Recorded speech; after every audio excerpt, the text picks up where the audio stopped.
YouTube, and that's what I'm doing right now. So if you see my video disappear, it's because we are going live on YouTube. So if the room gets full and your friends cannot come in, please let them know that we are live on YouTube as well.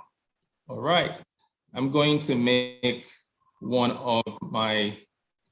couple of my team members co-hosts so they can help to maintain decorum in the room, right?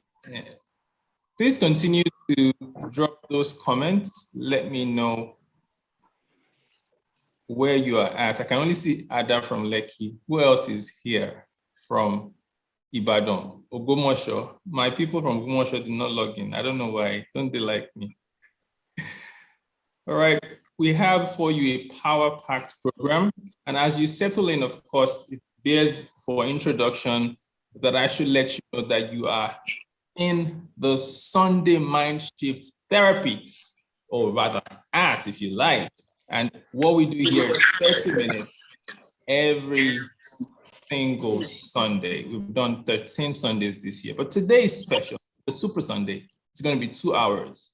So you need to sit tight. We have fantastic Clement from Kaduna. Wow, amazing. We have fantastic people we're going to be sharing with you things you will never forget.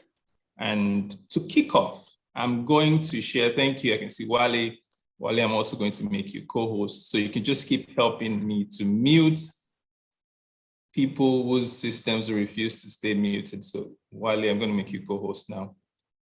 Where are you, Wale? Okay, great. Yes, if I start to, Wale from Oshogbo, if I start to acknowledge everybody in this room that I know that I'm way back, it's going to take me the whole time. So I'm not going to acknowledge anyone. Probably just acknowledge my dad and my mom. They're always in all my sessions. They are phenomenal. Thank you, Dad and Mom. I'm sure they're in the audience somewhere. Okay, having said that, please, everyone, sit tight. Keep yourselves on mute. Grab a friend of yours, because what's about to go down is going to be totally unforgettable. Let's kick off with a poll. I call this an icebreaker, right? And let me see how you respond to this. Okay. All right, so I'm looking out for your response. The icebreaker is right on your screen. And yes, please, once you see it, give me a thumbs up. I can see, okay, yes, a couple of people have started answering that icebreaker. I want to know which rather, you see, that's a typo. Which of these is the biggest obstacle to win? That should be which. That's a terrible typo. Which of these is the biggest obstacle to winning? I'm going to correct that typo because I'm a freak with these things. So allow me to quickly correct that typo. Okay, brilliant. All right, so we're ready to launch it again. Okay. So I'm sorry if you already picked an answer, you have to pick again. So I've launched it again. Oh no, it's still not showing the right thing. Okay, good, I'm gonna edit this poll. Let's do this quickly. Please, as you keep coming in, let me know where you are looking from. It will be pretty nice to know. Okay, it's not gonna let. So I guess we have to do it that way. A typo, and just pick your answer from that poll. Okay, you can see poor self-belief, inadequate preparation and planning, fuzzy clarity of. Okay, let's see. Thank you over from Lagos. Dikwa is here in Lekki. Stephen is in Badagry. Please, Wale K, help to mute people whose devices keep popping up so they don't distract everyone. Thank you, Namdi from Port Harcourt. Excellent stuff. All right.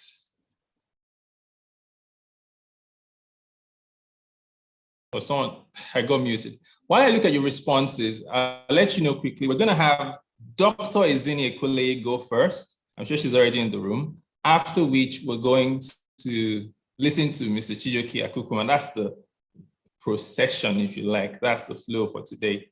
and I want you to sit tight, right? Don't move a muscle. Let me share the result of this poll with you before I go ahead to introduce our first speaker today or lay some sort of foundation for you. Can someone guess what they think would be the number one thing? I guess you'd probably say what you voted, but let me show you. So in this room, 16 out of 27 people said poor self-belief, or rather 6 out of 6, well, 16 people voted, 6 said poor self-belief, 38%. Another 38% said inadequate planning and preparation, and just 25% said fuzzy clarity of vision. Wow. So what does that say to us? Self-belief is a big deal. Preparation and planning are not a big deal. That's why I believe that somewhere in today's session, you're going to find the hook that would help you unlock what I would call barriers to having the right kind of self-belief. I'm trying to spot Dr. Ezine Okuleye in the room so that I can spotlight her, because I will be bringing her up pretty shortly. Where is Dr. Ezine? And before I bring Dr. Ezine up, let me tell you something that I learned recently. And this would be just a few hours ago. In our space, I see that most of the audience were Africans, were Nigerians. The biggest challenge that we face as a people is the challenge of poor handling of resources. For those who are old enough, I see a lot of people here who are advanced in age. They would be able to tell us stories of when Nigeria was way better than it is today. Thank you, Laide from Lagos. And what is today is that we continue to eat our seed rather than plant that seed towards making a forest. Later today, I will break that down a bit for you into 3 or maybe 4 things that you will be able to leave here with and go make anything of it. Dr. Ezine, please send me a direct message. I'm trying to spot you in the room, but I can't.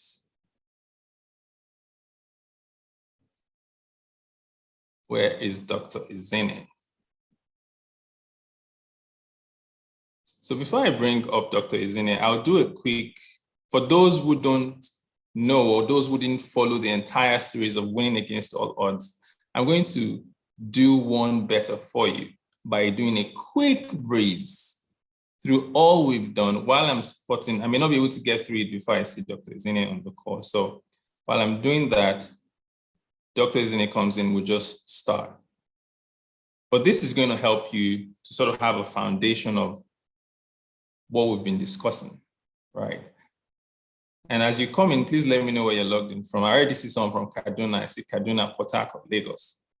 And it's exciting to have such a diverse audience here today. All right, here you go.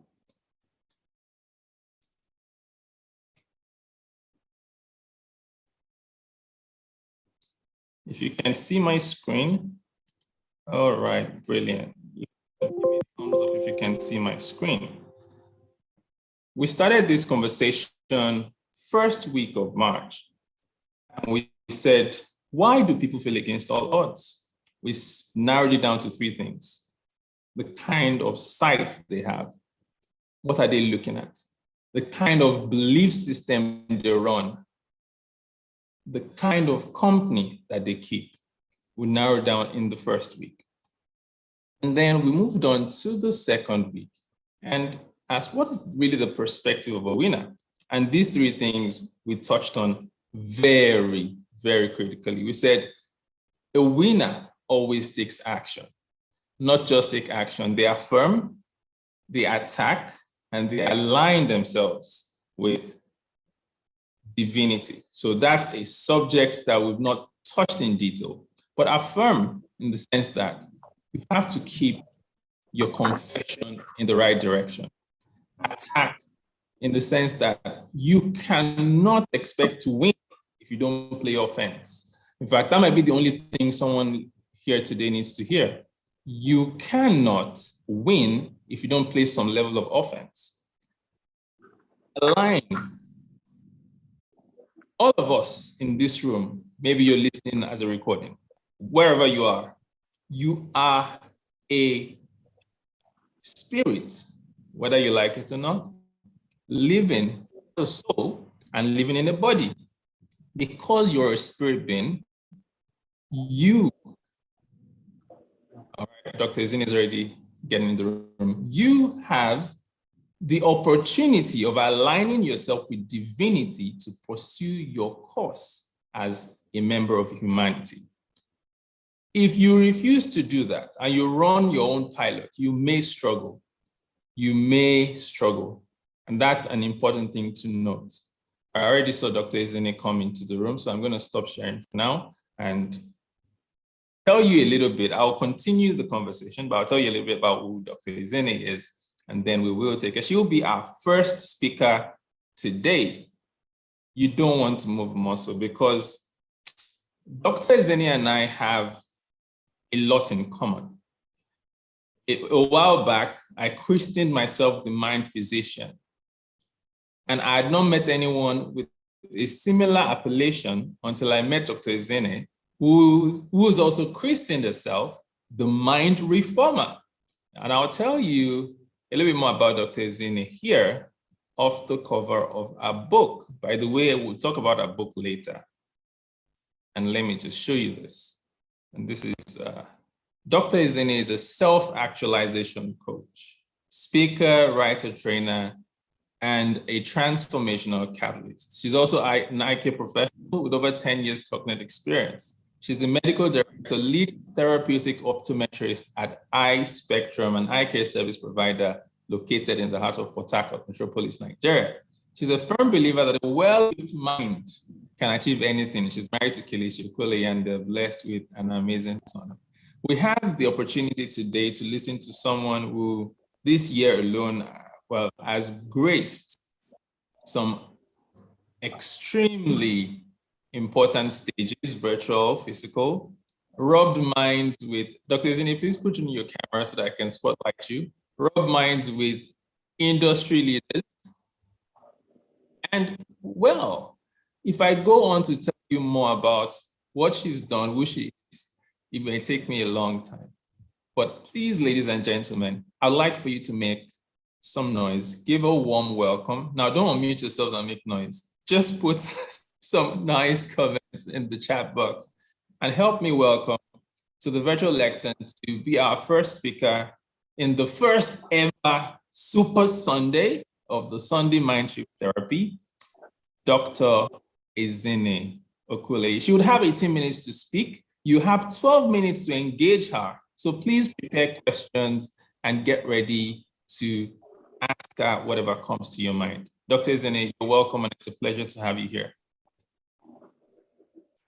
You're still muted. You may have to mute yourself. Okay. Thank you so much. Can you hear me now?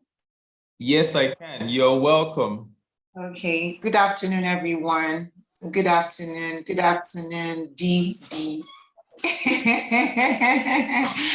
Good afternoon. Thank you so much for having me again.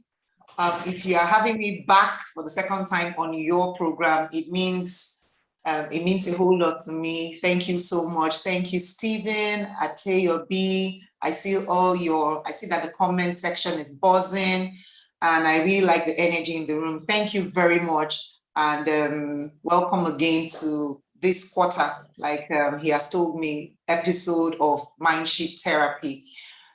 So I'll be speaking on, I'm the first speaker for today. I'll be speaking on, of course, you know the topic, winning against all odds. I just have 18 minutes, and truthfully, 18 minutes is not enough time, to speak on this topic, but there are other people coming after me who will also do justice to this. So I'll just go right into it immediately. Winning against all odds. What are odds? Actually, odds are chances, probabilities, likelihood that something will happen or not happen. And so when we are talking about winning against all odds, we are speaking to winning against disadvantages, winning against problems, unforeseen problems, winning against setbacks, as it were. And as long as we are living, as long as we are breathing, we cannot circumvent setbacks, disappointments. We cannot circumvent problems, unforeseen problems. I really like to put it as unforeseen, because I don't know how many of you have ever, it has happened to me, you got this lofty vision, and from it you created a worthy goal, and you are so excited, like everything around you is buzzing, and you're so excited with this idea, and you go off to share it with your spouse, your friend, or whoever it is. Everybody you meet, you're so excited, you want them to hear what you have caught, as it were, as a vision or goal.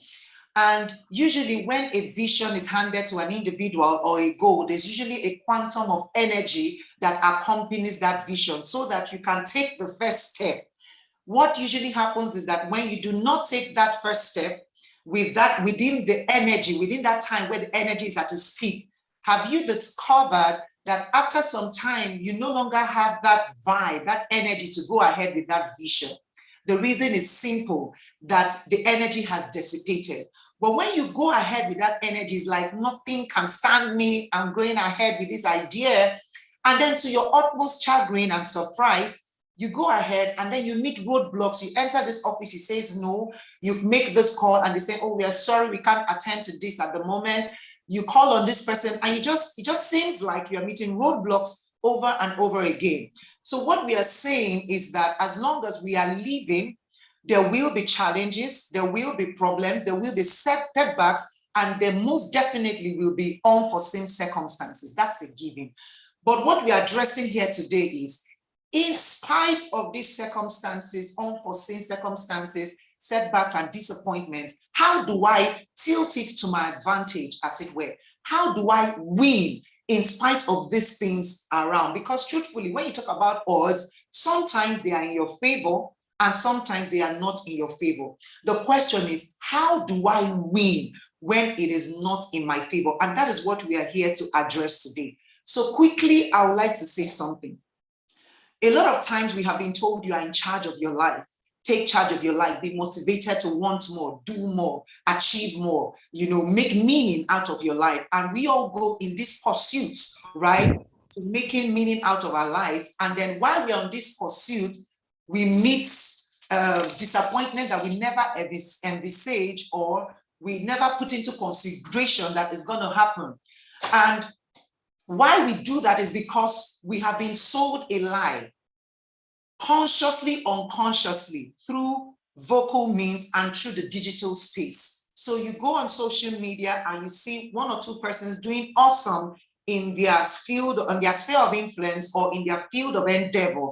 And the truth, I don't know why it always happens like that, but they are posting out this wonderful, oh, I spoke here, oh, I closed this deal, oh, I talked with this person. And they never really show you how many times they had to call that person, how many times they had to fail, how many no's they got. So nobody comes and says, today I got a no, hashtag no goals, hashtag failure goals, hashtag I failed today, but I'm succeeding tomorrow. No, what we only see is hashtag I won, hashtag I success, I'm a successful woman, hashtag I crushed this.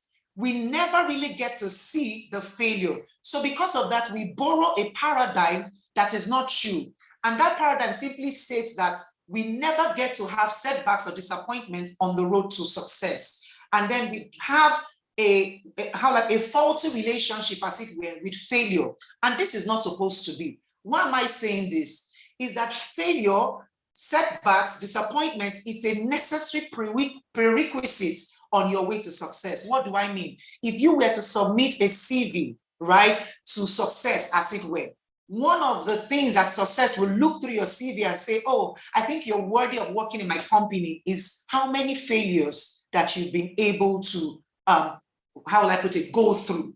So if you don't have failures, then you don't have any right to have success. That's what I'm trying to say.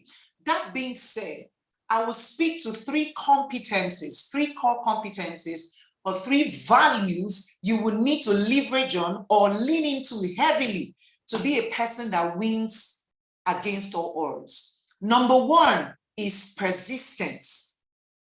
Number two is resilience. And number three is courage. I would like you all to forgive me. I'm a person of frameworks. I love frameworks so much, and I teach with frameworks so that you don't forget. So you can call it the PRC, right? The PRC framework for winning against all odds. Number one is persistence. Number two is resilience. And number three is courage. I know that somebody is already like, you're like, persistence, resilience, are they not the same thing? No, they are not the same thing. In a few minutes from now, I'll be able to break down the difference between persistence and resilience. And I wrote down something from the dictionary, but I have my own definition for persistence, but I'd like to read this out to you. Persistence is the act of continuing in an opinion or course of action or goal in spite, please underline in spite of difficulty or opposition. In spite of difficulty or opposition. And for me, how I define persistence is the ability to keep going back over and over and over again, pressing on till you succeed or till you attain victory. Is what I call your staying power. Is that ability that makes you not take no for an answer, regardless of the circumstances that you are experiencing as at the time. And simply put, persistence is self-discipline in action. A woman or a man who is persistent is a man that has mastered his or herself and has been able to be a true disciple of he or herself. I don't know, am I speaking to somebody this afternoon? Right? So I'm saying that persistence is self-discipline in action. If you show me a persistent person, I will show you somebody who is self-disciplined, because it takes self-discipline to keep going back over and over again, even when you have heard a no. And then people who are persistent do not have an ambiguous view or an overrated view of who they are, meaning that they are not proud. So if they get no, they don't say, oh, what does he or she think, or that company think they are, or who does she think she is? They keep going back till they say yes, because their vision or their goal far outweighs their ego, as it were. So that is why I said a person that is persistent is a person that has disciplined himself. Every person that has ever walked through the corridors of success, every person that has ever walked through the corridors of success is a person who is persistent, who will stand in the face of defeat and failure and say, I am not stopping. Because what defeat and failure says is that you stop when you are tired. But self-discipline and persistence says that you don't stop when you're tired. You stop when you are done. You stop when you have the result. You stop when you have the miracle, as it were. Because truthfully, people don't usually, the truth is that people don't persist about things that they are not convinced about. Every time you see somebody who is on the path of persistence, you have seen somebody that is truly convinced, persuaded about a cause that he or she has embarked on. And this brings me to the importance of what I call a compelling vision or goal. Ever so often, especially in this generation, a lot of people are running with visions, are running with goals that are not theirs. They are running with what I call borrowed vision or borrowed goals, simply because it looks good. Whenever you run with a borrowed vision or a borrowed goal, you don't have the staying power that is attributed to that vision simply because the vision is not yours. I don't know, am I speaking to somebody?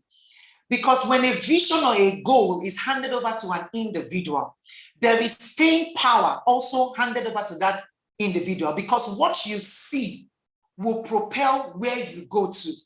And what you see will also propel how much you are willing to persevere irrespective or in spite of setbacks and disappointments. So whenever you see a goal that is not original to you, and then you go ahead with that goal, you have shot yourself in the foot. Because when you run with a vision or a goal that is not yours, it's already dead on arrival. And every time you have, if you look at your life and you see that you are never, how do I put it? You never stay through, as it were, to the end of a vision, or you are able to withstand, circumstances or setbacks. Why not go back to the place, the vision board, and ask yourself if this vision is truly yours. And that is why authenticity is a necessary prerequisite in the path of persistence. If you are not authentic, or if your goal or vision or idea is not authentic, you cannot be persistent. Because what an authentic vision does for you is to, as it were, compel you, in respite or in spite of the setbacks you face, to keep moving forward. So I would like to encourage everyone here. I know that there is a lot of noise on social media, and people are coming out here and coming out. When you go, you're like, it's like I should change this my business, or it's like I should change this my goal. I want to discourage you from being an inauthentic person. Once you are an inauthentic person, you are a person who will never win. It's not a prophecy, it's just what it is. Who will never win in the face of odds or setbacks or disappointments. I'm done with persistence. Now let us move to resilience. What is resilience? Simply put, resilience is the capacity to recover quickly from a setback, from difficulties, from hard times, the ability to come back. And for me, my own definition is that resilience is your elasticity factor. The ability to be able to stretch and not break, and yet return back, as it were, to your original self. Yes, exactly. The capacity to come back, right? So it's also what I call your bounceability factor. How do you bounce back from a setback? How do you bounce back from a loss? How do you bounce back from a bad business deal? How do you bounce back from a broken marriage? How do you bounce back from the loss of a child? Because the truth is, while you are pursuing goals and visions, sometimes you don't, these are things that you do not envisage. You may have a miscarriage. You may make a bad business decision. Your home may collapse, God forbid, I know we Africans are always God forbid, but these things happen. And we are expected to keep pursuing all that are happening. So resilience is that ability to bounce back. And I'd like to say something very important about resilience. Resilience is not built in the face of adversity. You don't build resilience in the face of adversity. You build resilience as a value before you face the adversity. Take, for example, a wall that is standing, and then the rain comes, and then there is this flood coming against the wall. When the flood is coming, it's not when the builders say, let us fortify this wall so that the rain does not push it down. No. What they had done previously while they were laying the foundation of that wall is what will make that wall stand the test of the time when that wall faces adversity. And this speaks to mindset engineering. It speaks to mindfulness. It speaks to what you're thinking about. And I would like to talk about every other thing apart from what we are thinking about. Let that sink. I'll say that again.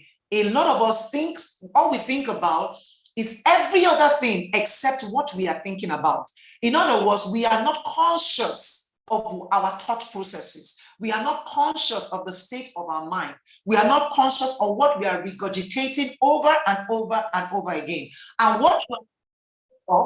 what you are not conscious of, you cannot leverage. So for you to be a person that is resilient, first of all, you must build your mental capacity. You must also build what I call emotional resilience. How do you build your mental capacity? How do you build your emotional resilience? Simple. By what I call mindset engineering. Think about what you're thinking. Practice what I call mindfulness, and have affirmations that align with where you're going and not where you are. So if you're somebody who has over time, because of your upbringing, has been told, will you amount to anything? Has been told, are you sure you can do this? Has been told, you know that you are weak, you are not strong. So leave all these things for strong people. Whether you like it or not, you have already been conditioned to be a person that is not resilient. So what do? You curate for yourself confessions that align with somebody who is resilient and say, I don't back down in the face of adversity. I am strong on my inside. My strength does not fail me in the day of adversity. You keep saying these things over and over and over again to yourself. What you don't realize, as it were, when you are practicing these confessions, is that it is doing something in your inside, though not presently visible, but that will definitely show up when you are faced with adversity. So I will say it again. Don't wait for adversity to show up before you build up resilience. Build up resilience before adversity shows up. Before I get to courage as the last one, I'll just tell you a little bit of my story. So I had been married for quite a while, I think about 9 years, as at the time I had not had a child. So when it comes to resilience and persistence, I am an authority talking to you out of personal experience, right? So I kept going back and I kept telling my friends kept saying, Ejide would always say she would get pregnant. I knew it. I refused, no matter how many miscarriages, no matter how many setbacks I had, my confessions remained the same. And every time the confessions I were making over my life, right, I didn't know that they were making me into a person of steel, as it were, on the inside, until I faced the major setback of the loss of my twin babies. After 9 years of waiting, like I took him at 27 weeks, I lost my babies after surgery, right? That is like to make any human being would go mad. It was like, I don't need to live again. What am I living? What am I living for? But something happened when I exited the state I was at the time and went to heal. Most of the healing thoughts I was drawing from were from things I had previously, embossed into my subconscious by deliberate, intentional confessions, mindset reengineering. And this is what I'm telling you. Be a person that is resilient by curating confessions in line with a person that is resilient. What are your daily confessions? What are you speaking to yourself? What are you speaking to your business? Share with us some of your personal, I will. There are so many, like I will, but usually, sometimes I'll come out and say, I will not shrink in the face of my compelling vision. That one always blows my mind. Why am I saying that? Because I know that there will be setbacks. But I will say, regardless of the setbacks I see, I refuse to shrink in the face of my compelling vision. I will move forward regardless. My strength will not fail me in the face of adversity. I am a woman on an assignment and nothing stops me except me. Do you see? So once I say nothing stops me except me, I take back power. It means that I am my only limiting force, right? And I say things like, if I fail, it's my fault. If I succeed, it's my fault. When you say things like that, you have taken back power, as it were. And when you face setbacks, it's not like it won't be painful. You may even need time to heal, but you will not be crushed completely. That's what we're talking about. And you'll be able to come back and say, you see this thing, I will win in it. You see this thing, it's either a yes or a yes. That's how it applies. And that will bring me finally, I don't know how many minutes I've gone, but I don't want to overshoot, to the last value and competence you need to have as a person who will win against all odds. And that speaks to courage. Courage is the ability to move forward and take on new challenges, even in the presence of fear. Please underline, even in the presence of fear. I mean, who is not afraid sometimes? Every time you have a goal or a new vision, there's this small voice that's telling you, who are you to take on this vision? Who are you to take on this goal? Who are you to believe so big? Who are you to say, I can do it? And that's the voice of fear. Now, courage is to, despite that voice, move forward, irrespective of the fear. Yes, even in the presence of fear, irrespective of the fear that you feel, you move forward. And I know that many of you are Christians here, but I know that I don't know if some people are not also Christians, but you also understand that fear is a spirit, right? And that spirit can be taken care of. So you decide to move forward. Even though I'm afraid, I will do it afraid. Even though I am scared, I will do it scared. And have you noticed, especially to people who do public speaking, that whenever you want to go speak, you're really scared and then you take on the mic. But somewhere along the line, you're wondering, where is the fear? And then you are just going on, releasing, hitting it there and then, and suddenly the fear disappears. I will tell you the reason, because fear does not shift until you move. Do you understand? Fear doesn't say, oh, she's coming. Oh, let me shift. No, fear remains until you tell it to move. And how you tell fear to move is by taking on that thing that you are afraid of. The singular way to overcome fear is to do it irrespective of the fear that you feel. You may not have control as to what life throws at you. You may not have control as to the setbacks or disappointments or sudden circumstances that are not pleasant that comes your way. But there is something that you have control over, and that is the way you respond to these circumstances, setbacks, and disappointments. Because perspective is everything. Perspective is everything. You would need to shift from the victim mentality to the victor mentality. Because what I always tell my tribe is that life is in seasons, right? Life is in seasons, and how you maximize, leverage each season or a present season will determine if and how fast you transit into the next season. Right? So if you don't leverage this season properly, you're going to stay in that season longer than necessary. So most of the time when we face setbacks, disappointments, what we are inclined to do more easily is to say, why did it happen to me? And that's a wrong question, because that question puts you in the posture of a victim. What you should be asking is, what is in need for me? Because usually in every season is the seed needed to birth the next season. So instead of looking for a new season to take out a seed for a new season, look for the seed in the present season that you're in that looks seemingly unacceptable, that looks seemingly unpleasant, that looks seemingly, that looks like it's a failure. Inside that failure is the seed needed to birth the next season. I am telling you, I am a perfect example. After I lost those children, you know what I said? I said, okay, it's fine. If I don't have a child again, that's fine. God, I'm even fine with it. If you don't give me a child, fine. So you know what? I made a pact with God, and I said, if I'm not going to have children from my physical body, as it were, I will refuse to be barren in my spirit. So I said, I will birth children that will become nations, that will take charge of their sphere of influence. And that's what led me into mindset reengineering, led me into my place as a mind reformer, led me into my place as a thought leader, helping women navigate their experiences to live a life of impact, of influence and affluence. So do you see, in that unpleasant season came forth, inside it, I took out the seed and bettered out a new season. And guess what? When I forgot about the disadvantages, miraculously, I conceived my miracle babies. What am I saying? Be a person that is persistent. Be a person that is resilient. Be a person that is of courage. And I would end with this. There is only one major factor, only one major reason people don't win against or us. Just one reason. And that reason is simple. The reason is that they give up too soon. That's all. That they give up too soon. And why do they give up too soon? It's simply because they lack the mental fortitude to forge ahead. They have not been equipped with the right information to move forward, and they are in a wrong environment. Because where you are, who is around you will determine the kind of values you project. If in a company constantly, or people who are always talking you down and saying you can't do this. Oh, some of us like pity party. We bask in pity party. All your friends are people that love you when you are down.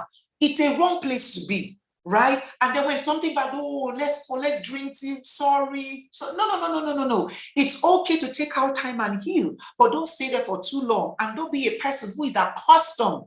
And, seemingly you get your energy from pity. No, take charge of your life. Take charge of your life. Respond in the right way to your life. And while we are here, I would just want to, I will end with this by reading out, in just a minute, I'll read out something from my book. Let me see this. Okay. Hello, can you see me? Can you hear me? Who is there? Well, your video is inverted. Is it inverted? Oh, Yeah. sorry. Okay, sorry. Is it okay now? Better. Yes, it is. Okay. I can't seem to get it now, but it was just. What page is it? I have your book open. I could read it for you. Okay, please just go to persistence. Like, I think that's the last chapter or second to the last chapter. And then just the first paragraph. And just help me. That's what I'm going with. Persistence, the first paragraph, right? Yes. That first or second. Okay, just okay, not the first. Sorry, the second paragraph. The second. Mm-hmm. The second page. Okay. So that's discipline and persistence. Yeah, the second page. Not where I was talking about my story, but where I went to where we're talking about persistence as self-discipline, meaning self-discipline in action. Okay, so Brian Tracy puts it succinctly. Is that what you want me to read? Okay, so it reads, Brian Tracy puts it so succinctly, action. To be successful, should I go on? To be successful, ultimately have everything you want in life, you must learn the art of persistence. Yeah. And failures say you stop when you're tired. Persistence and self-discipline say you don't stop when you're tired. You stop when you're done. When you have your desired results in your hands, that's when you stop. Self-discipline, should I go on?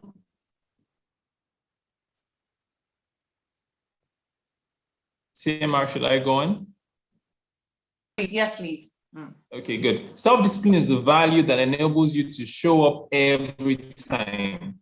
Persistence is the value that will not take no for an answer when you do show up. Yes, that's fine. That's fine. I think that was just a paragraph I wanted to read out for you. And that brings me to the end of my session. I hope I didn't overshoot. Thank you. So, oh my, I don't know if this struck a chord with anyone. Did this strike a chord with you? I mean, I'm just writing, and I'm so thankful that I'm not the next speaker or the next, even though I'm so grateful that the next speaker is a seasoned speaker. Otherwise, you'll be wondering, so what do I say? But thankfully, our next speaker is a seasoned gentleman. But wow, what a session. I'd like people to please drop a comment. Let me know how that, I haven't seen any question yet, but I want to see, what that meant to someone. Did you pick out what stood out for you? And if you have a question, everyone, we have about 5 minutes on this belt extra. We're going to take 12 minutes, but we allowed, I can see Craig's Communication Clinic has a question. You can raise your hand if you have a question. And I'll ask the English doctor, we call him, to ask his question. Please go ahead, sir. Dr. Craig, you have the floor. Thank you most graciously, Toastmaster David Oko. I feel honor-bound to thank Madam Ezine most splendiferously for the invigorating charisma and message of her presentation. I learned, in point of fact, some golden nuggets. One is fear does not shift until you move, and build up resilience before adversity shows up or come to fruition. I'd like to thank you once more for the tremendous impact of the presentation. Back to you, David. Thank you so much. Thank you. Thank you for highlighting that. It's important. Please, if anyone else has a question or comment, please do just raise your hand and I will come to you.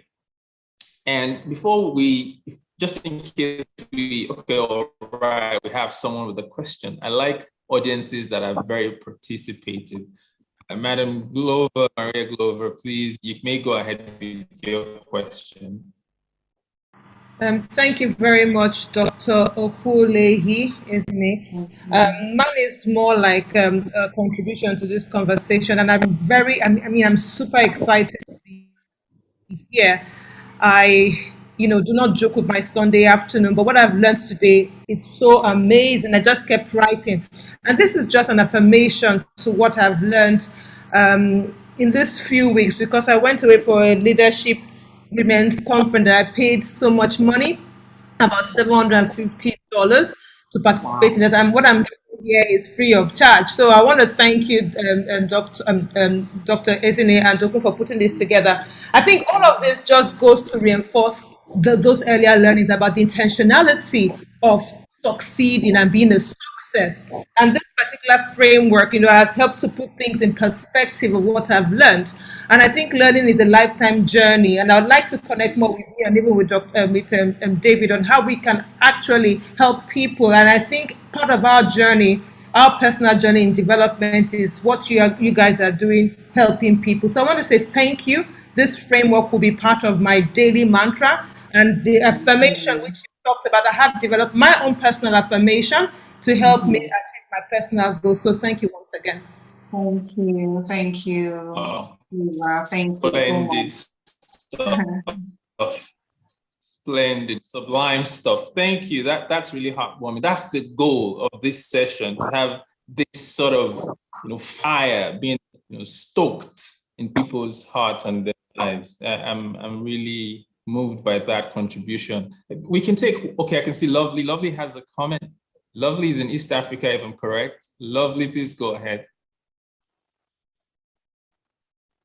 Lovely is from Nigeria. Thank you. All right. I think you're in East Africa. No, this is from Nigeria. Thank you. Thank you most graciously, Mr. Dr. Ezine, for having me, and Doku as well. But I have a question that has been raising some arguments around my colleagues and around my environment in a few days. And it has to do with this comment: you don't rest until you have achieved. You don't relax. Oh, am I getting it? Ezine is also saying it again. She said, you don't rest until you have achieved. I hope I'm getting that. I can echo it for you if you want. Okay.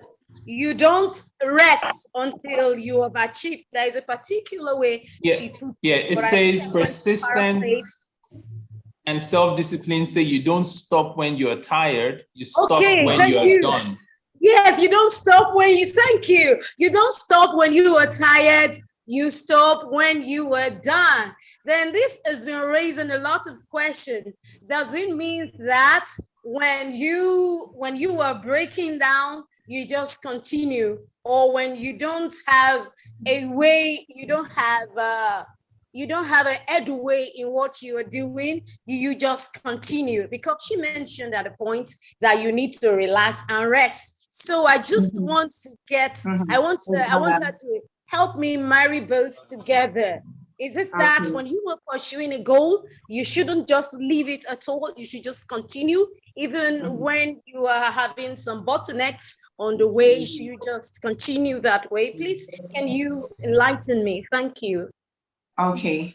Thank you so much, Lovely, for that question. And do you know that when I was preparing for this meeting and I got to that place, I said, 18 minutes. How do I elucidate properly so somebody doesn't quote me wrongly, And that's why I'll go back to the point of talking about an authentic vision or an authentic idea.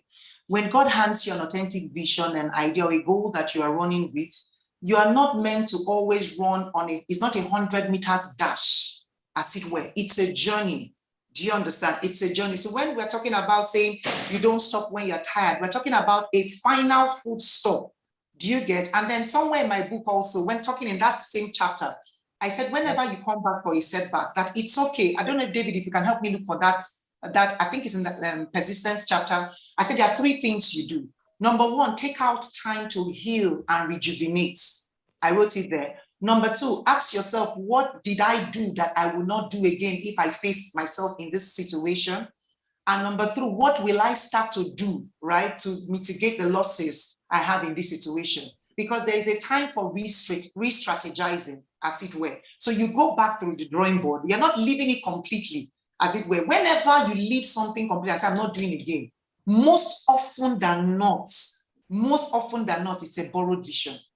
When it's authentic, all you will have is like blocks of rest or of times to re-strategize and say, okay, let me come back and do it this way. Because if it was authentic, it will be done.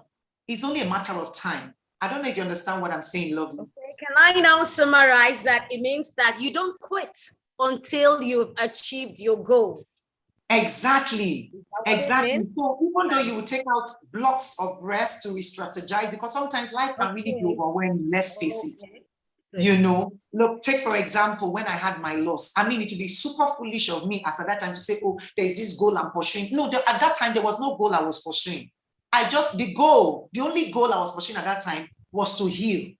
Do you understand? And that's why I say that life is in seasons. And if I am in a season of healing, and because some other person is a season of relevance, legacy, you understand, or growth. And then I said, okay, because I'm in healing, let me circumvent my healing because everybody's doing something and I come out too suddenly or prematurely from that season of healing into a season of growth, relevance, or legacy. What will happen is that my season there will be truncated and bring me back because I must heal completely to be able to have something to give the world that is really unique and authentic. Thank you. Many thanks. Wow, amazing stuff. I see Ndike's hand is up. That will be the last question we take because we were supposed to invite our next speaker at 3:50, but we'll take Ndike's question. Can I answer your question? Absolutely. Okay. Absolutely, you're right on point. Thank you. Okay, good evening, everyone. Thank you so much, Dr. Izime. I love your testimony, and I believe one or two people will catch up with that testimony and explode in life. Thank you, Toastmaster Dotun, my favorite person, for bringing this together. Okay, mine is more like contribution and food for thought. It could be a form of question. So when we talk about this, achieving your goals, don't rest until you achieve goals. Look at the organizational management now. The goals. Do you stick to one goal? Most times you don't stick to one goal. As you're getting there, you're moving to the next level. So where is the rest? Okay, where is the rest? Because we just keep moving on. We keep expanding the goal. You achieve that goal today. Okay, let's say you had a target. You step on that target. It brings you to the next target, and you keep going. So probably the point of rest isn't there, but we just have to keep cruising and seeing how we can keep expanding ourselves because our limits within us might just be where we reach. But when you get there, you realize that there's so much more in you. You have that capacity to keep busting loose those goals. Thank you. Thank you. Can I add something to what she's saying? I just think it speaks to a life of balance. And this is what works for me. And that's why I rarely have overwhelmed. Sometimes I'm overwhelmed, but rarely. And that's because at every point in my life, I divide my life like into quarters, like, one quarter. I usually focus on not more than 3 areas of my life per season. I don't try to move every part of my life forward at the same time. Like I'm trying to move my marriage forward. I'm trying to move my business forward, my spiritual life forward, my associations, my personal development. No. So I sit and I ask myself, what 3 areas of my life, if I zoom into in this season of my life, has the capacity to radically affect all other areas of my life? And when I get those 3 areas, I just zoom in and focus on them per season. I don't know if you understand. So instead of doing everything, just take out 1, 2, 3. Most of the time, your spirituality, maybe your finance, and you know that if you handle your spirituality or your marriage, so that's why you see some women and they are frustrated at work. That's because, they just They are trying to move everything forward. No, you're not. It's not a competition. Just take out 3, focus on it per season, and make sure you get it right. At least move it forward, even if you don't, have 100% success, as it were. Thank you. I hope I've not run away with my time. Dr. Zine, it's been mind-blowing. I don't want you to go. I know you said you have to run away. Please drop for us how, if you can stay, just the background, if you don't mind, while you're busy. We need to help people connect with you. I'll share that later. But at this time, I want to bring up the next speaker. So we'd like to connect with you, know how we can buy your book, get in your community, because of course, this is not just about the Sunday MindShift, it's about everyone in this room. So we want people to be able to connect with you, learn, what works in your world. So please stick around if you can. We need those details back end so I can share. Thank you so much. Please a big hand to Dr. Zine once again. She'll be background while I bring up our next speaker. Oh goodness, this is getting heated here, and oh my, I don't know what to say. All right, guys, I hope, and ladies, I hope you're ready for the next speaker. I'll tell you a little bit about him before I bring him up. And see, the person I'm about to introduce, some people in this room know him. There's no how I can introduce him that will do justice to the introduction, okay? He has 20 years of diverse experience in engineering projects, operations, etc., in 10 countries across Europe, Africa, and Asia. Some of you have not met him before, so you don't want to move a muscle. In fact, at this point, you want to invite someone to listen. He's had various line management responsibilities at Owando, Transocean, Tidros, Lumbijay. He has a bachelor's degree in electronics and electrical engineering. By the way, my mom is also an elect major, so we have something in common. And finished from the University of Benin in 95, has an MBA from Emirates Watt. A little bird told me he's studying for his PhD. He is the managing director, chief executive officer of Ocean Deep Drilling ESV Nigeria Limited, ODENL, which currently operates the only drill ship in Nigeria for a while now. Ladies and gentlemen, I'm talking about a boss, he accepted to speak with us this afternoon in Nigeria. I don't know what time it is where he is, but please help me make welcome Mr. Chijoke Akukuma. I'm trying to look for his video. Is his video on so I can spotlight him? Oh yes, I found him. Please make welcome Mr. Akukuma to this conversation. Thank you, Dr. Good afternoon. Can everyone hear me okay? My line seemed to have been breaking a bit when you were speaking, so I don't know if it's from me or from you. Can everyone hear me? We can hear you, I can hear you clearly, yes. Okay, right, great. Well, let me start by saying thank you for inviting me to participate in this session. I've learned a lot too, listening to Dr. Zine. I was almost going to say, you know what, let's just share the grace and go home.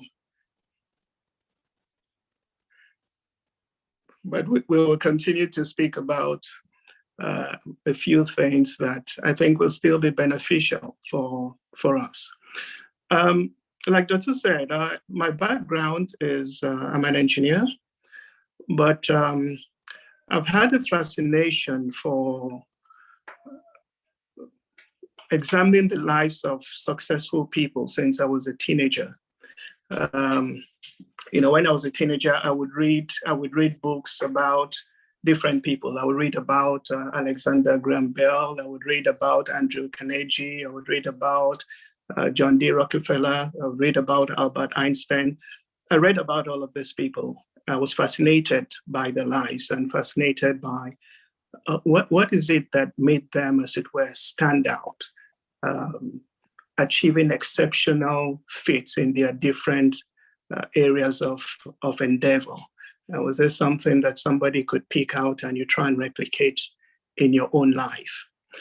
Now, interestingly, later in life, I got to interact with some very successful people in the business world. Like Dr. said, I've worked in different places, and in some of these places I've worked in, I got to interact and meet, in some instances, some CEOs of Fortune 500 companies. I've got to meet some CEOs of big companies, both in Nigeria and in Europe. And my relationship with some of them has actually blossomed to the point that I regard some of them not just as people who have done business with, but as friends. And one or two of them have actually become family friends. And so that has given me an opportunity to observe them at close quarters. Is this something different that these people do that help them achieve the exceptional heights that they've achieved in their careers or in their chosen endeavors? And of course, I haven't just been observing them. I've also tried to apply some of these things in my life too. And I will share one or two things later. But the main thing I want to share with us today are some of the lessons that I've observed as I've interacted with these people, and of course, some of the lessons I've learned as I've applied some of these principles in my own life.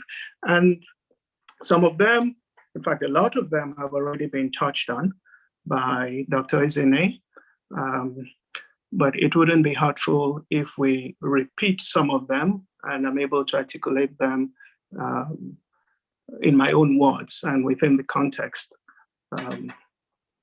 of which I view that. So the first one is, and I'm mindful of the topic, it's we're talking about winning against all odds. Now, the first one is vision. You know, we need to have a very clear vision, very clear idea of what does success mean to you. And I think Dr. Ezine has already touched on this to a large extent, but it needs to be clear. Many people are running around their lives, people 50s, 60s, and even 70s or older, and they've never really taken the time to reflect or have a vision for their lives. What does success mean to you? Because if you don't know what success means to you, how do you even recognize it when it comes, when you achieve it? You have to have a vision of what success is for you. When you talk about winning, what does that mean? Winning in basketball is different from winning in soccer, winning in lawn tennis. What game are you playing in? What does winning mean? So these are some of the fundamental things that people take time to reflect on.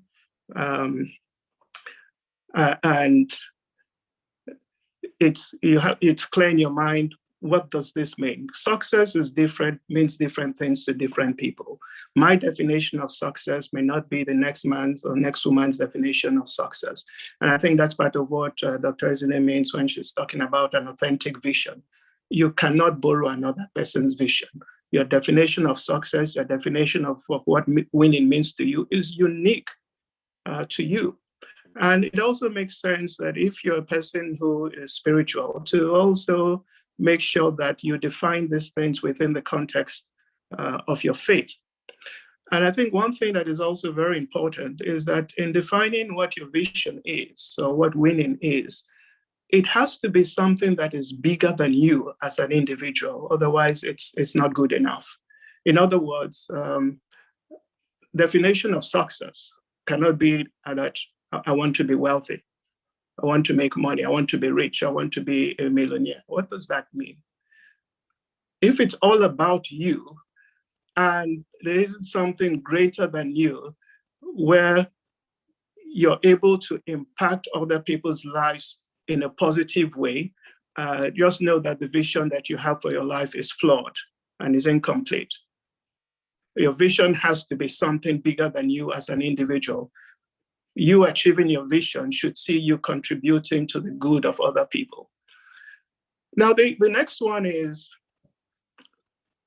people who are successful or people who win against odds are people who they're not afraid of hard work. I mean, these people, they work hard. They work incredibly long hours. Yes, we talk about work-life balance, but the truth is, if you're going to be exceptional in certain areas, you also have to do some exceptional things that other people are not willing to do. It's really as simple as that. And Dr. Ezinne has also talked about persistence, and that's part of it. You're not willing to give up. You're willing to put in the hours that you need to put in to get things done. You know, sometimes I get amused when I hear somebody saying, I want to go into business because my 9-to-5 work is too stressful. Thinking, okay, you don't really understand what you're doing then. Because if the motivation for you to go into business is you want to have more time to yourselves, you better just stick to your 9-to-5 work. Okay, so working hard, the ability to work hard is a given if you're going to, because part of it also is when you get discouraged and you want to give up. This ties back to the vision, and it's already been talked about. If your vision is compelling, this is what keeps you motivated. This is what keeps you working hard. I mean, when you look at there are people who are tremendously wealthy. Some of them still get up at 4 a.m. and are walking away. And you ask yourself, why? It's not about the material things that people see that motivates them. They have a vision that transcends material things. And that is why a person who is a multi-billionaire, who has more money than he knows what to do with, will still be waking up at 5 a.m. in the morning and going to sleep at 11, 12 p.m. at night. It has nothing to do with material stuff. Unfortunately, most people are focused on material stuff and don't realize that they are shortchanging themselves when they have such a limited vision. So that's the other thing, hard work. The other thing that I would mention is self-awareness. One thing that I realized looking at the lives of people who I admired, either by reading about them or having the opportunity to interact with them, is that these people, they know what they're good at. They know their strengths and they play to their strengths. So they understand themselves. Many people don't realize it, but often we are able to deceive ourselves where we don't truly know what we're good at. Sometimes the things that we think we're good at are things that we aspire to be good at, but we're not necessarily good at them now. We need to understand that difference. What are we good at? You know, I have a dear friend who, you know, he talks about himself as being an entrepreneur, as though he's very good in that space. And I said to him, no, you're not. What you're really good at is motivating people. You're good at lifting people up. You're good at point out certain things that he's good at. And Dr. is good at this, but it's not Dr. I'm talking about. So for this, my friend, in his mind, he's an entrepreneur. But then I point out to him that every single business that you have done in the last 20 years or 15 years that I've known you have failed. So you're not a successful entrepreneur. Find out what you're really good at and play to that strength. But what is also important is to recognize your limitations. Now, recognizing your limitations is also something that is really important. And then when you recognize your limitations, you surround yourself with people who complement you, people who can help you in the areas where you're not strong in. I think that's also very key. People who are usually very successful are not lone rangers. Even if they appear to be lone rangers, they normally have one or two people within their inner circle that they use as sounding boards, that they rely on. Other people may not know about them, but they're usually people who help complement their strengths. Also, you need to be self-confident, but not arrogant. And what I mean by self-confident is don't be intimidated or afraid to verbalize your vision. Don't be intimidated or afraid by being in the company of people who you think have achieved a lot more than you have achieved. Because there's also what they call imposter syndrome, where sometimes you think that you don't deserve your seat at the table. If you got to that table, except you got there by zoning or quota system, then you deserve your seat at that table. And don't be intimidated. I think that's also very, very important. Now, another trait, and I'm trying to go through this very quickly, being mindful of the time. Another trait is be very inquisitive. Always have the attitude of learning, asking questions. Don't be afraid to look foolish. You know, it's sometimes people don't want to ask questions because they feel, oh, it's going to reveal to other people that I don't know something. You know, it reminds me of a time I was attending a board meeting and somebody was presenting. And I just didn't understand what the person was talking about. And everybody else is nodding. And I'm thinking, so I'm the only Mumu in this room.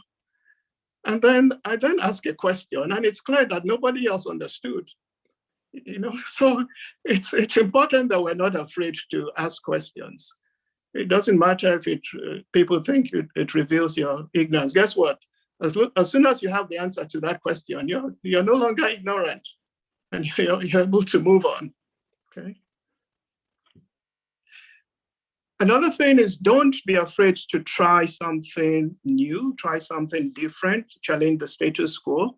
If I were to use Dr. Ezene's words, I think this also has to do with courage.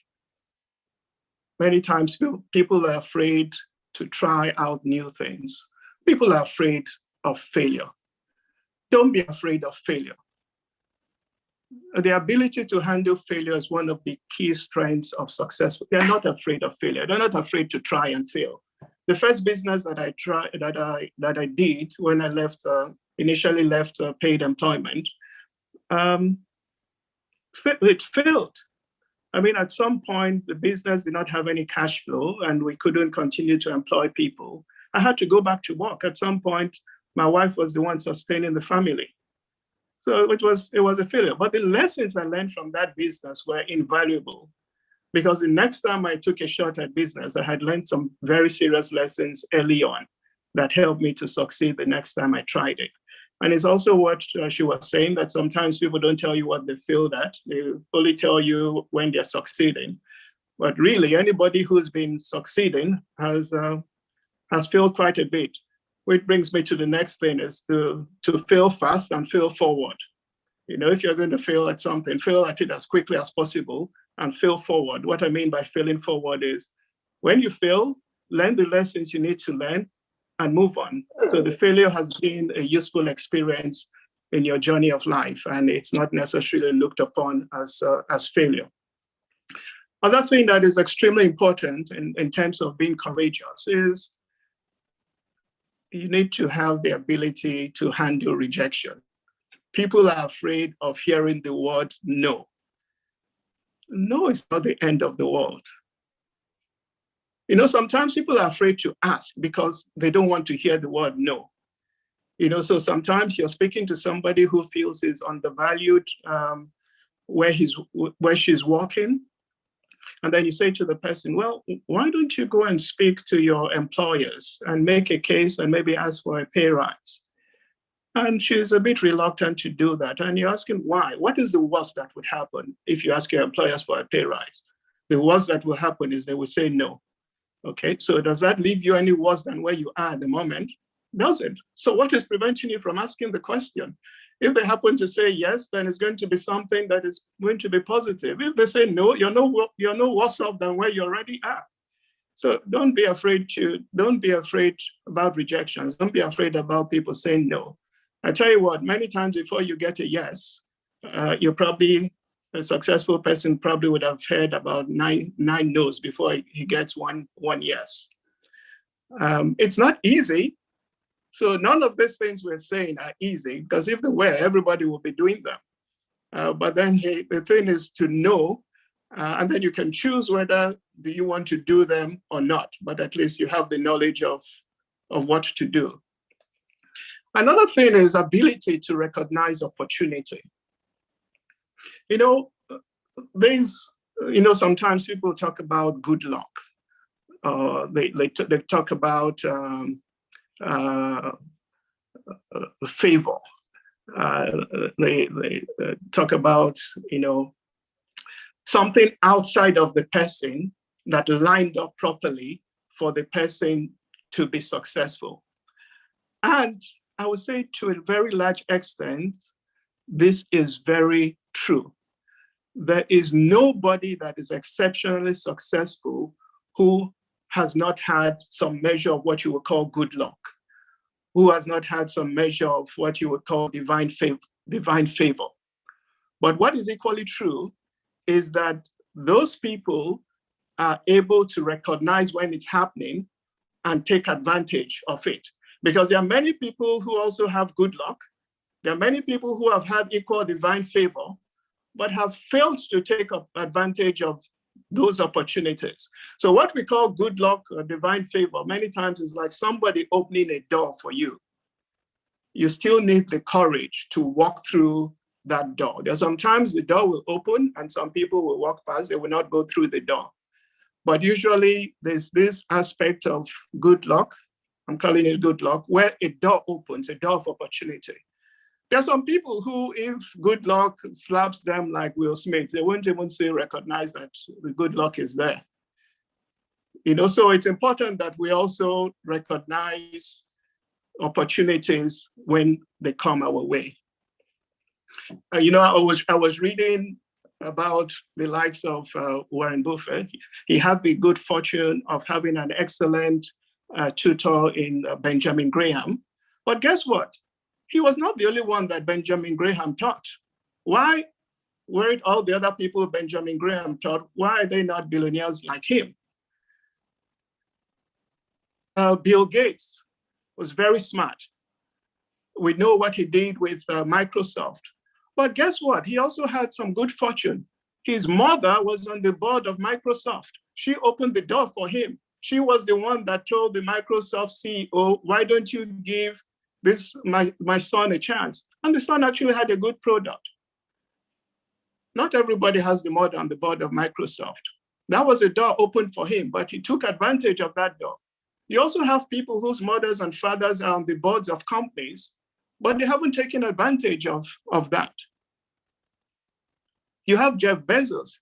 He comes from a wealthy family. When he was starting Amazon, he got loans from his family members up to $500,000. That was a huge amount of money at that time. Same thing with Dangote. He got a loan from his uncle, huge amount of money. So people open doors for them. But also, guess what? There are many other people that have wealthy uncles and wealthy families who have not taken advantage of that opportunity. So there's opportunity, and there's the ability to recognize the opportunity. And that's one of the very fundamental things with successful people.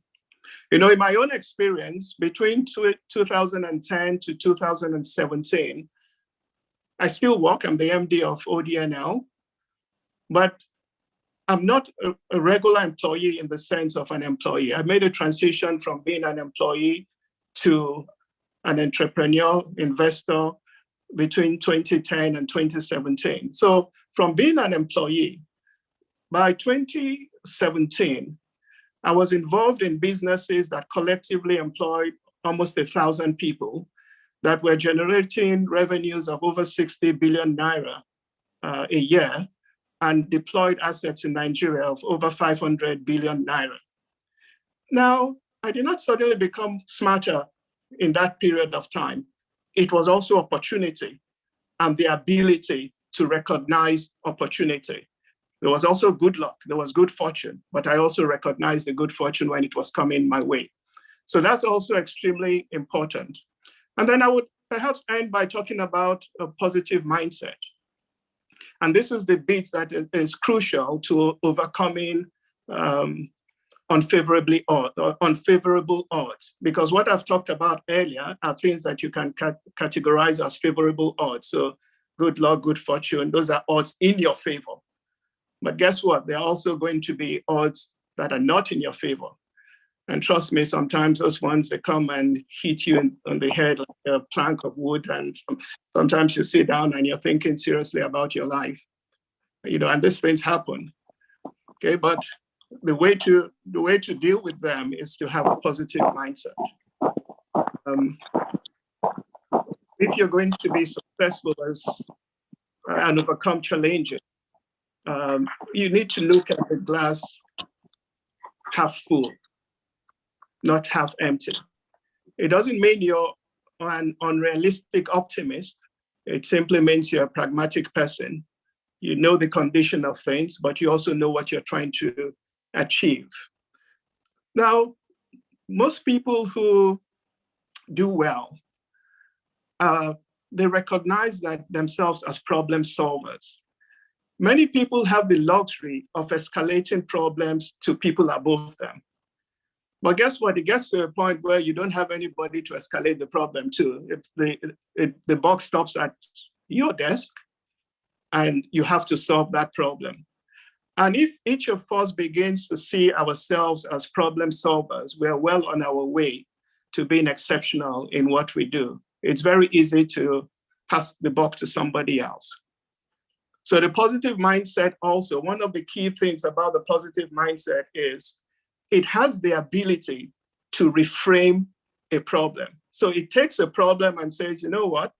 In this problem, there must be a purpose. There's an opportunity somewhere here that I need to take advantage of. So the positive mind looks at problems as opportunity that are disguised, as opportunities that are wrapped in adversity. And so it looks beyond the adversity and says, what can I get out of this? And Dr. Ezinne has already talked about that. And this is one of the greatest skills of successful people. They have trained their minds to reframe or restate challenges and difficulties as opportunities. So they don't focus on the thorns. Rather, they're looking at the roses behind the thorns and they're trying to figure out, how can I get that rose? Okay, I'll stop at this point and perhaps take any questions. Thank you.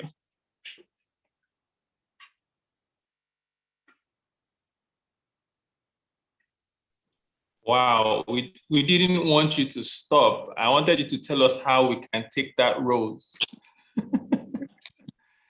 Oh, wow. Amazing session so far. I don't know, people here have questions. I'd like to say thank you for that much that you've shared so far. I'm going to just throw this open because I'm trying to digest everything myself. I know that we'll have people here with questions. They want to probably chip in a comment, need clarification. So I'm going to throw it open. Let me see the first hand that goes up. And while I'm looking out for that, okay, someone is asking, Mr. Chijoke's surname is Akukuma. Okay. Mr. Chijoke Akukuma. Okay, Maria, please, you may go ahead with your question or comment. And thank you very much. It's more like a question. I really like the fact that he talked about, putting in the hours and the time. And, my own question to you, Mr. Chijoke, is how do you find balance? You have so much activities to do, from being a mother, being a wife, being a worker. How do you find the balance so that you're not burning out yourself, being so overtly successful in one aspect of your life and being a failure in the other aspect? Thank you. Thank you for the question. It can be challenging, and what you also find out sometimes with people who are successful is that they may be doing well in one area and then having significant issues that are being created in other areas. So what do I mean? You find somebody who is exceptional in business, but you look at his life, he's divorced 4 times. So we don't want that kind of thing either, because we want to look at success within the entire framework of life. And we don't want you to be achieving exceptional results in one area and then other areas are not going well. So I think, okay, somebody says that, can you hear me okay? Yes, we can hear you, sir. Okay. Yes, I can, yes. So I think in terms of achieving balance, you have to decide at some points to draw the line. So for example, there was a time that I would say to myself, no, I can work long hours, but once I get home, that's it. I don't take work home. Once I'm home, my attention is 100% for my family. And they know that. They know that, okay, if they get only 2 hours of my time or 1 hour of my time in a day, they know that that 1 hour or 2 hours, I'm 100% available to them. So you find what works for you. I'm in a family where my wife is also an entrepreneur. She's also MD of an organization that is doing well. And we're able to raise a family of well-disciplined children. We don't rely on house helps or nannies to raise our children. So it can be done, but part of it is what Dr. Ezine talked about, self-discipline. I don't joke with my time. There's some times that my day is broken up into 20-minute segments. I can tell you from the time I wake up what I'm going to be doing every 20 minutes of the day till the evening. So what many people do is they waste a lot of time. So they're discussing politics, they're discussing football, they're discussing all kinds of things. And by the time you add up the time that you've wasted, and it's something I've also taught my children to do, I was trying to teach them the value of time management and got them to be writing down what they do every day. And then they did that for a couple of weeks, and then I analyzed it with them and showed them how they're not using their time effectively. You can try it out. And you suddenly find out that where you thought you didn't have enough time, you probably are wasting 3 to 4 hours of your time every day. And that's one way you can optimize what you're doing to create more time for things that are important to you. The other thing also is that you need to also sometimes find activities that you and your family can do together that energize all of you and allow family bonding. So there are different things that you can do to make sure that you don't become a lopsided person. Wow. I hope that helps. That was a well-rounded. Thank you so much. I hope you're happy. Extremely. Okay, we have 4 questions waiting. Oh, delighted. Abioye, you go first, then Pauline, then Lovely, then Dr. Craig. So Abioye, Pauline, Lovely, Dr. Craig. Abioye, please go ahead.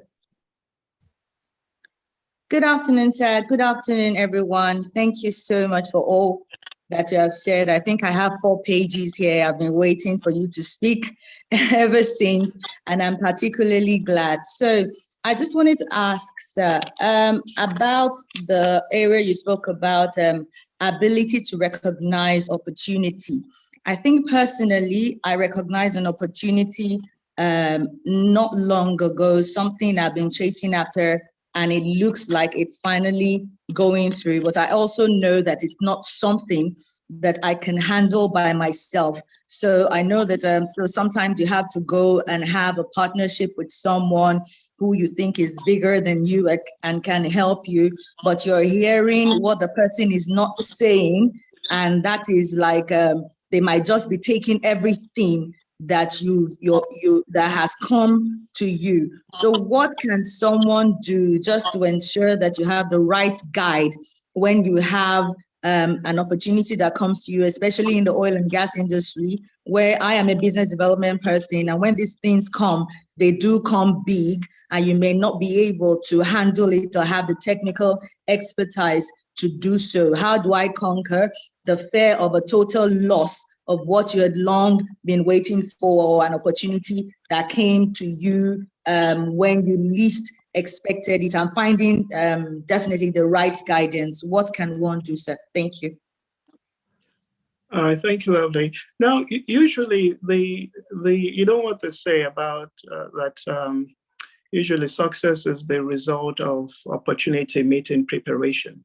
So normally before that opportunity comes that you recognize, you would have been well prepared for it.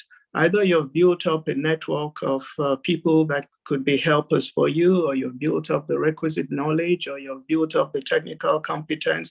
So it's not when the opportunity comes that you're necessarily looking for or trying to prepare to take advantage of it.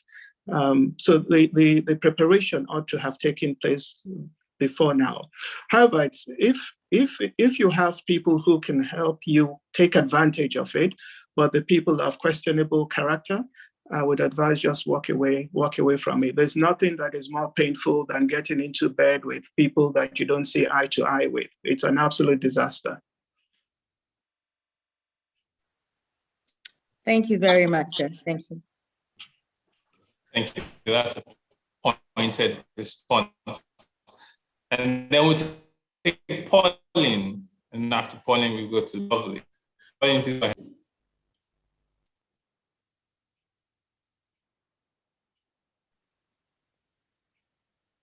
Okay, I can't find Pauline anymore.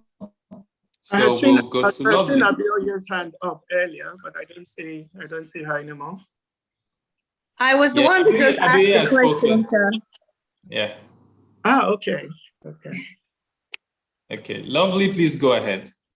Thank you, Mr. Doku, and thank you, Chijioke, sir. Your point on preparation for opportunity is engraved on stone in my heart, and I want to thank you for that.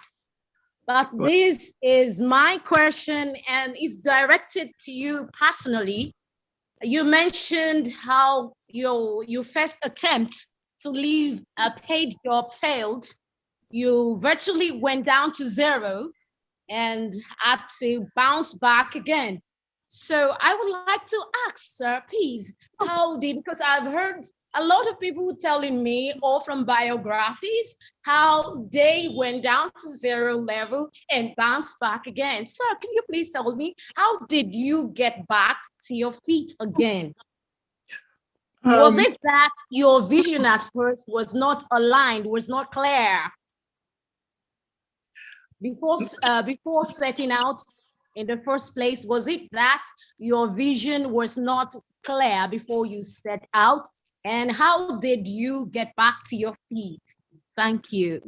All right, thank you for the question. It's a great question. In my view, it wasn't the case of the vision not being clear, but you can have a vision and make errors in implementing your goals to achieve that vision. So I think I made some mistakes that affected me negatively. So the problem was not with the vision. The problem was with how I was going about the vision, about achieving the vision. And like I said, I made mistakes. It didn't go well. It failed. And it can be a very humbling experience. It is a really humbling experience. But one thing it also does is that it teaches you empathy. So when you see people struggling and you see people who are trying to achieve their dreams, you kind of understand, and it's like, okay, I've been there. I know the pain. I know what it takes. So it helps develop some empathy in you. But in terms of how did I recover? I mean, yes, I went back to paid employment. I asked somebody, well, would you take me back to work for you?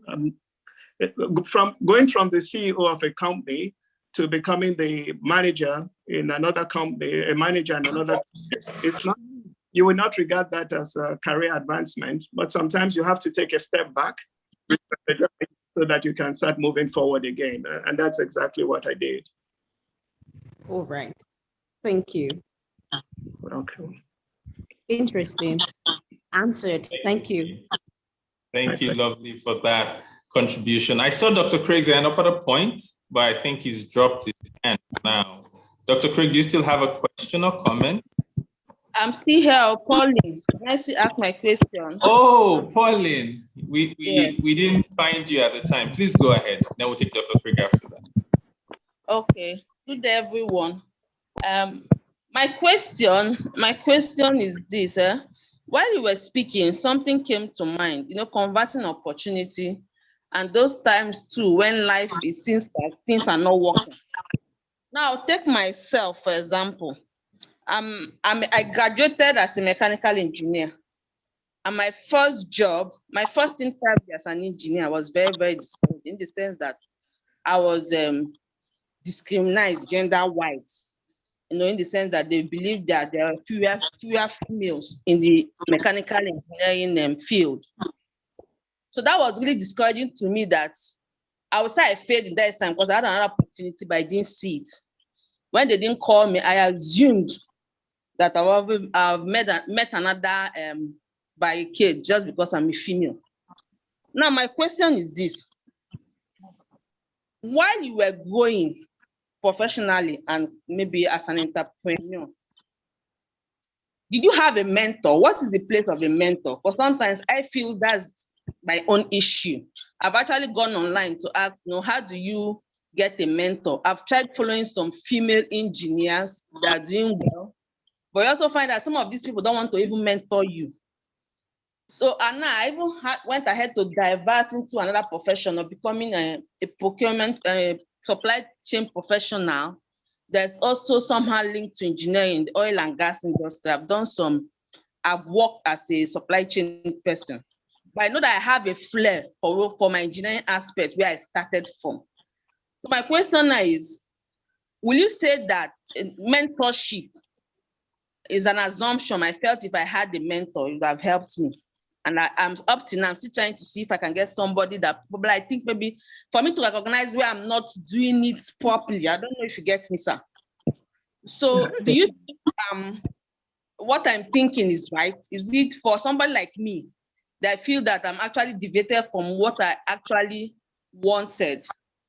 Do you think I'm thinking right, like wanting to search for a mentor, probably that could guide me? Yeah, so I'll answer it this way. So you asked me about in my own experience, and then you asked about would it be helpful for you to get a mentor? I'll answer the second one first. It cannot be hurtful for you to get a mentor.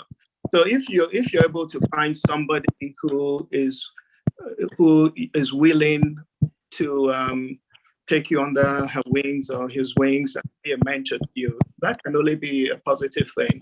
But it also needs to be somebody who has gone down the path, a similar path that you want to go down. Mentorship can be a really, really powerful tool in assisting a person, not only professionally, but in all areas of an individual's life. It can be extremely powerful. In my case, I've had mentors. I've had some that have been formal, and I've had some that are more informal. So you have situations where, it's a formal thing. The person recognizes that you're his or mentee, and you have dedicated times where you catch up with each other and you talk about what's going on. But I've also had some informal mentors, people that I look up to, people that I admire. I don't have the opportunity of seeing them all the time, but when I do have the opportunity of seeing them, I try and get as much wisdom from them as I can get. And then also, these days we also have the luxury of reading a lot of things that we can also glean from other people's experiences through what they've written and captured in their book. So these are the things that have been valuable to me in my journey. And then I would also add, of course, being a Christian, I think my biggest mentor is Jesus, and so one also learns to talk to him and receive some guidance, and that's the most helpful thing, really. I find that personally that's what has helped me most in my life. Oh, thanks for that insight. That's spiritual intelligence, that last point. Right. Dr. Craig, you have a question or comment before we wrap up this segment, and then go ahead. Dr. Craig, please go ahead. Thank you very kindly, David Doko, for relinquishing control of the spotlight. Chijioke, it is set in tablets of stone. The thank you is the recognition of humanity. Consequently, I'd like to thank you most graciously for the unbridled grace and unrivaled beauty of your message. Something stood out for me like a strawberry in a bowl of peas. Fail fast and fail forward, or seeing failure as a useful experience in the expedition or journey of life. I confess myself grateful. Back to you, David. Thank you. Thank you, Dr. Craig. Very kind comments. I'd like at this point to ask everyone to please say a big thank you one more time to our second speaker, Mr. Chijioke Akukuma, who has been extremely resourceful this afternoon. I know that everyone is probably asking, oh, will we have enough time for the third speaker? Well, I have good news and not so good news. The third speaker sends his regrets. He's not able to meet up. So we wouldn't have a third speaker. So you have enough time after we have gotten some more information, and then we can let you go. So I'll allow Mr. Akukuma take a bow for now. Then I will. Thank you, everyone, and have a good evening. Thank you so much, sir. Thank you so much. It's been a wonderful afternoon. I can't think of a better way to have spent this afternoon. Now, before you go far, some of you may want to go through this recording again. The benefit of attending this is that at the Sunday MindShift Therapy, we're generous with resources. If you want to have access to this recording, if you didn't register for the session, maybe you saw this on WhatsApp or someone told you, I would like you to please drop your details. Someone is going to put a comment in the chat box. I think that's daviddokun.com/SMT. You can put your details via that link, www.daviddokun.com/SMT. Now, you're going to get two things. You're going to get a book from me. That's a book, a second book I wrote called Who Am I? And then you're going to get the recording of this session. And of course, you can thank me all you like, but well, it's just what we do because I know you need reference. So please, someone help me drop that link in the chat box, daviddokun.com/SMT. Thank you very much. So please go on there and you may need to put it as a URL so it's clickable. All right, the next thing, you need to connect with Dr. Ezine. Dr. Ezine is on Instagram as Dr. Ezine Okulei. If you go on our Instagram bio, you'd see a link right there's a Linktree link to everything that she does. You can get details to our community. You can get our book. By the way, our book is phenomenal. I bought a copy of it. And you want to connect with her. Mr. Akukuma is a busy man, just as he told you, his time is in blocks of 20 minutes. I saw Maria Glover say she's going to practice that. Absolutely, I'm going to practice that as well. But again, if you have any questions, you want to still engage Mr. Akukuma back end, he has not told me that he's ready to mentor anyone. So I'm not holding brief, but if you still want to find time to ask him questions, we can do that as a block. I can make that request to him, maybe do a private engagement. Send me an email. Most of you have me on WhatsApp. Send me an email at david@daviddokun.com. You will be able to now take that conversation forward. Let's see how we can maximize that because Mr. Akukuma, I don't think he's on Instagram. I don't know whether CEOs are on Instagram. Thank you. Yes, so you can do that. I think you need to drop the link for people to drop details as a URL. So it's clickable. It has to be like HTTP, yada, yada, yada.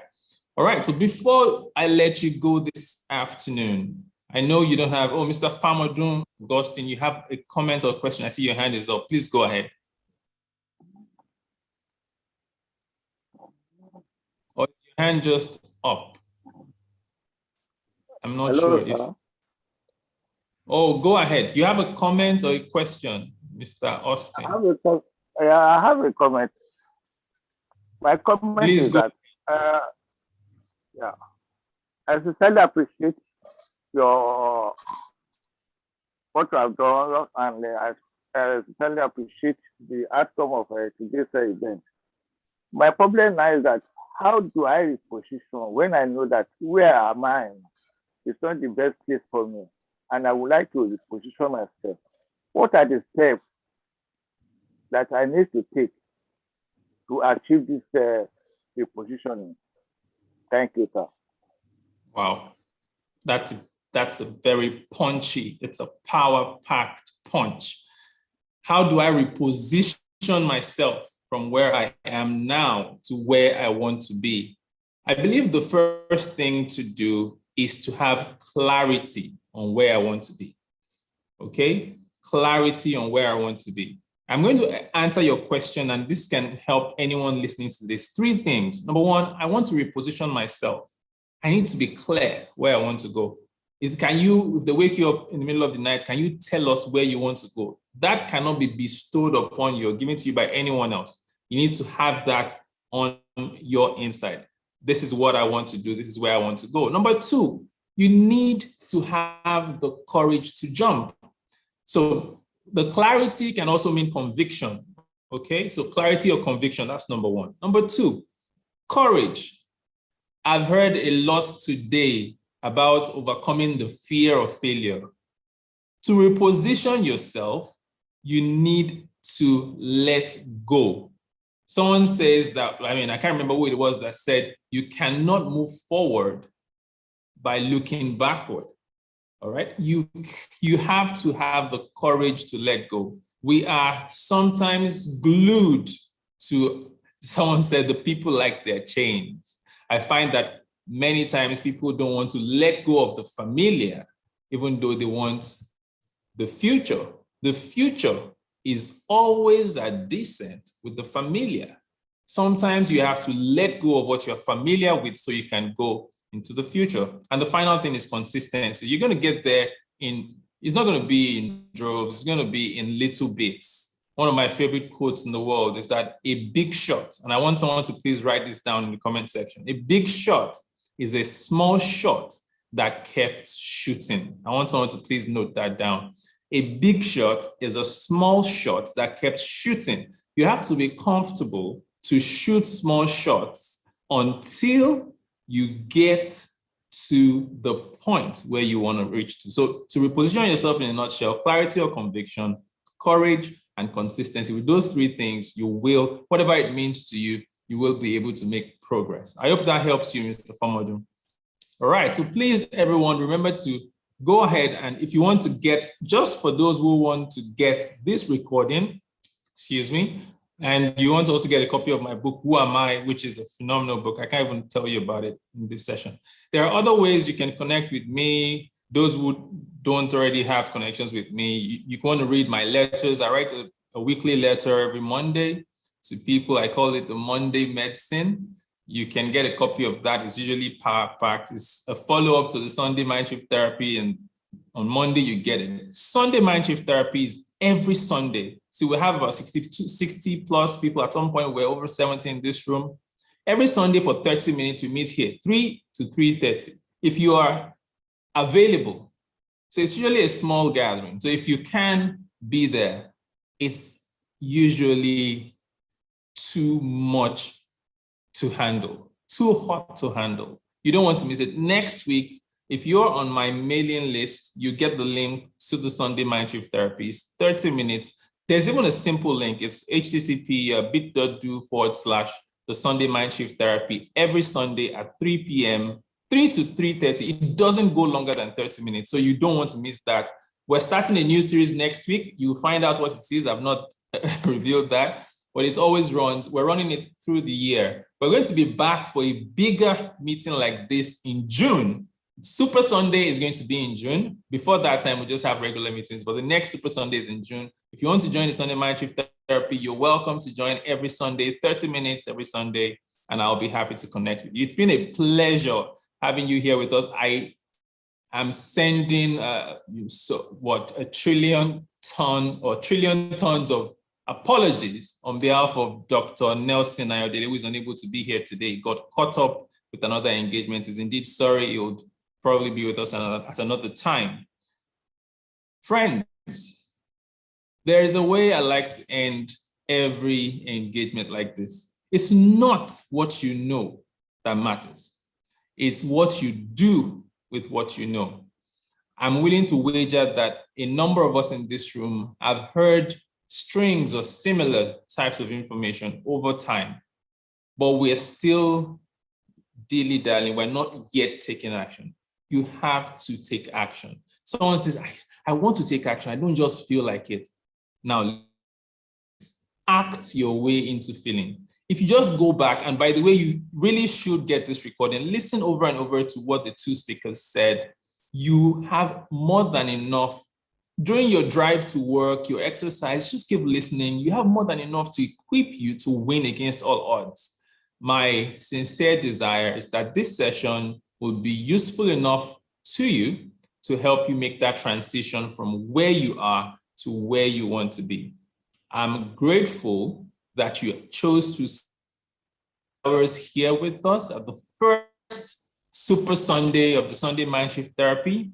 I hope that you go out there, share what you've learned, stay connected with me, ask questions. There's something that really struck you, something that really impacted your life. Come back to me with your comments. Your testimonials are important, so we know that we're doing something well. So please continue to reach out to us with your testimonials, with things that you want done. If you need help with accountability, mentorship, you have my email address, you have my WhatsApp details. Please connect with me, get on my social media. You see my social media handle everywhere. Connect with me. Let's take this relationship forward.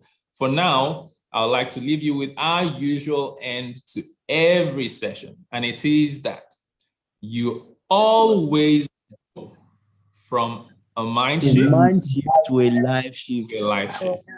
Thank you, Papa. Always go from a mind shift to a life shift. Thank you, sir. And I'll talk to you again soon. Thank you, everyone. Thank you, Wale, for all your support. Thank you to everyone who's worked back and Kay handling the house, Stephen, everyone. Thank you for your comments, Akuchi, so Choma's comments. I saw all your participation. Thank you, Kolako, Shadrach, Maria Glover. By the way, you should also check of videos that needs to get on my YouTube page and subscribe. You'll be blown. You see short videos that are extremely useful. You need to get a hold of those videos. Get on my YouTube page. If you don't know what to do, you need a 2-minute video to get you geared up. Get on my YouTube page. All right, it's free, not charging a dime. Thank you, you're welcome. I can see many thanks. Well, I'm thankful that you chose to be here today. Your time is precious. 2 hours, God, you guys are amazing. Thank you so much. I can read all your comments. Please stay in touch with me. Let me know how this has worked out for you. Please connect with me. Send me your feedback on WhatsApp, via email, via DM. Let me know how you felt today. If you want to continue being a part of this, just reach out to me. All right, I can see all your comments. I really appreciate it. I really appreciate it. Senator, I see you. Abioye, everyone. All right. I wish I could play some music so you could dance, but I know that you have a lot to catch up with. For now, it's going to be bye. I saw my mom somewhere in the call earlier. Where is she? I saw my dad as well. Everyone is here. My entire family is here. Jay's wife. Well, my children don't have Zoom accounts. They are not logged in. But everyone, friends, Toastmasters, people, indeed, it's been fantastic. Yeah, thank you for putting out the link to the YouTube. Yes, you should get a hold of that YouTube. Subscribe to the channel. The videos on that YouTube page will change your life. I mean, speaking, I'm really serious. Sheila, show me, Balao. Good to have you here. So many people. So my sister, Nikki. I could go on and on. Everyone here is really important to me. But thank you for joining. And of course, I'll leave this video on so you can pick the links before you go. Yeah, you have the YouTube link. Hey, look at Nikki. Hey, Nikki. You have the YouTube videos. That's my sister, Nikki. You have the YouTube videos. You have the MindShift letters if you want to subscribe to the weekly letters. You want to drop your email so that I can put your send you the link for today's recording, send you my book. please do all of that and you will be happy you did. Okay. Right. Okay, that's for the MindShift letters. Yes, speed.do/MindShift letters. Okay, thank you, Mr. Alvin. I've seen your email address. We'll pick that up. And yes, Osita, you're welcome. You're welcome, everyone. Yes, you are really welcome. It's delightful. We'll be back next week. Please put it on your planner to join the Sunday MindShift next week at 3 p.m. It's always 30 minutes. We don't stay longer than 30 minutes. Right. Thank you. Thank you, Nikki. I see your comment. Yes, just 30 minutes next week. Join the Sunday MindShift Therapy. You want to reach out to me after now, you need some support and some mentoring and whatnot. Send me a DM, my WhatsApp, my email, my Instagram, whatever. Just send it. And I'm sure that I will respond to you. Yes. Okay. If you've picked all the links, I will be shutting down the room any moment from now so that we can allow you to go back. Hi, Shadrach Benda. Good to see you as well. I hope I didn't miss out any critical information. Yeah, that's the Telegram channel. You can join the MindShift Theater over there, right? Thank you. I've seen some of your comments on my WhatsApp. Please keep them coming. I will respond as soon as I can. I'll respond to all your comments as soon as I can. Hey, Stephen, Shayla, Titilaya, Fakoride, you're wonderful people. Please do the YouTube page for someone who is still here. YouTube, go on to my YouTube page and subscribe. This year, I've posted almost 90 videos on YouTube, almost 90. That's probably one of the biggest free resources that I share. One of my biggest platforms for sharing. And I mean, 2 minutes each, 3 minutes each. You should go on the YouTube channel and just douse yourself, drown yourself in the content that you find, right? Okay, I just decided to stay a bit longer so that you could pick all the links. If you scroll up, you find the links there. Pick them. Exactly 5 p.m. I will shut the room and I will stay in touch with all of you. I appreciate your time today. I indeed really loved that you chose to join. Adelbio Bani. Yeah, I think that must be Chico Bani's Rose. Good to have you here as well. Faith Musa, Toastmaster Francis, a lot of Toastmasters in this room. Please avail yourself of the free resources. Oh, I had polls to share with you. I didn't have enough time. Another time I'll share all these polls. Oh, what a shame. There wasn't enough time.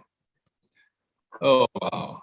Amazing day. It's almost 5 p.m. and this will be the final goodbye. Please stay in touch and whatever you do, keep believing in yourself and know that you are indeed unstoppable. I love you all and I will continue to connect with you. See you next week at 3 p.m. Sunday MindShift Therapy continues. Please invite someone, 30 minutes, 3 p.m. I'll send you the link if you ask for it, if you get on my contact list as well. For now, it's bye for now. And hey, yes, goodbye for now and stay blessed. Love to your families. Stay safe. If you're in Nigeria, wherever you are, really need to stay safe nowadays. And yeah, we'll connect next week. I look forward to seeing you next week. Okay, it's taken forever to be 5 o'clock, but it's 5 o'clock now. All right. Bye, everyone. See you soon.